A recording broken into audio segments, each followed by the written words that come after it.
من ناو محەممەد سعیدا خەلکی ڕەواندزم ئەسلی و لە گەڕشی پاشە گەورە دانیشم. من هەستام لە ناو عەوشی خۆمدا خولیایەکەم بوو، هیوایەتەکەم بوو کە شتێکی وا دروست بکەم.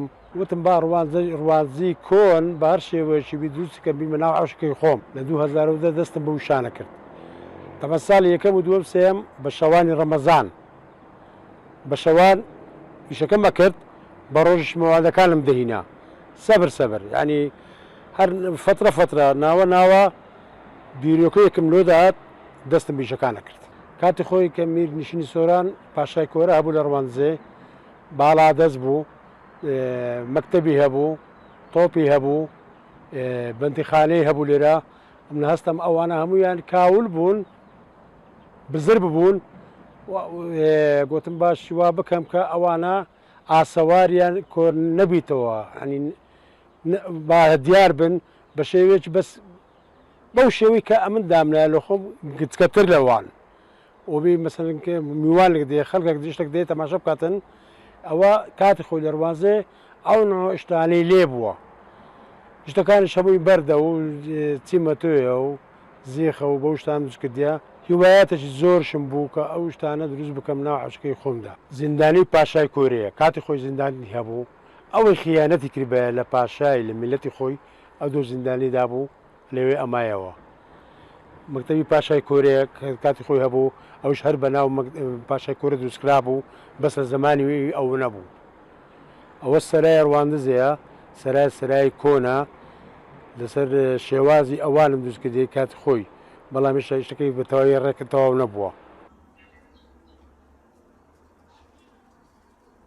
ناوشانە بە عەز و ئارەزوو خۆم دروستم کردیە، لۆ هەوەستی خۆم و لۆ ئەوەی ینی کەلتوری زمانی پاشای و ئەوانە بمێنیتن و زۆر خەڵک بەڕاستی خەڵک لە خارجداتەوە کە تەلەڤیزیۆن دیدیتی یان لە فەیسبوک دیدیتی هاتی متابعەی ئەو شتانەی کردیا با ببینم و زۆر خەڵکی داوای لێ کردیمە ئەگەر بتوانانی بێت مەسەن لە ناو عەوشەکەی خۆمدا یان لە ناو باخچەی خۆمدا ئەو شتانە دروست بکەیت.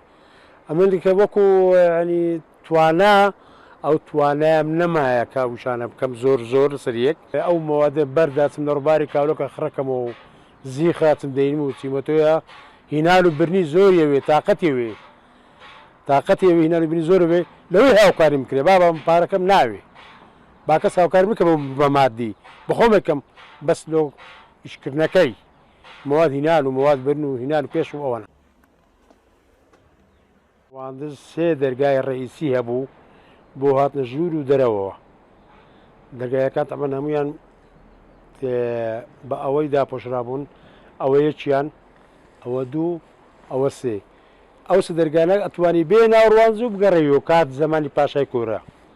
ئەو کاتی ئەوانش کە ئەیبینن تەمەن ئەو قوتابخانەی بەهێز، ئەوە مزگەوتە، ئەوە نەخانی هاوڵاتیان لێرانەوە، ئەوەش لەوێەوە نەخۆشخانەی بەهێزە خستەخانەی وەلعاسر خستەخانەی پێڕێن نەخۆشخانش کراوە.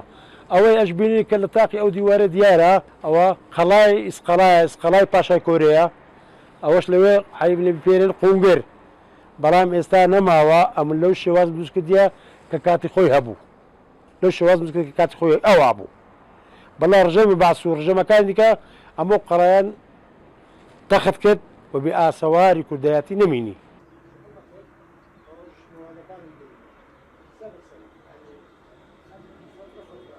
تەمەنم تقریبا لە 6 ساڵی بەرەوسەرەیە.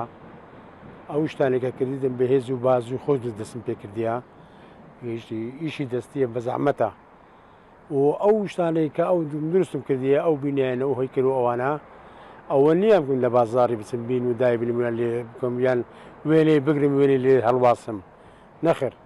یعنی وەکو خۆی دروستم کردیە شتەکان ون ببوون. خەڵکدا مەسەن وتم بانووی کەمەوە خەڵک لە خارج هاتینە بەس بۆ سەرکردنی ئەو شتە کۆنانەی کە ئەمن لە ناو عەوشی خۆم دروست کردیە.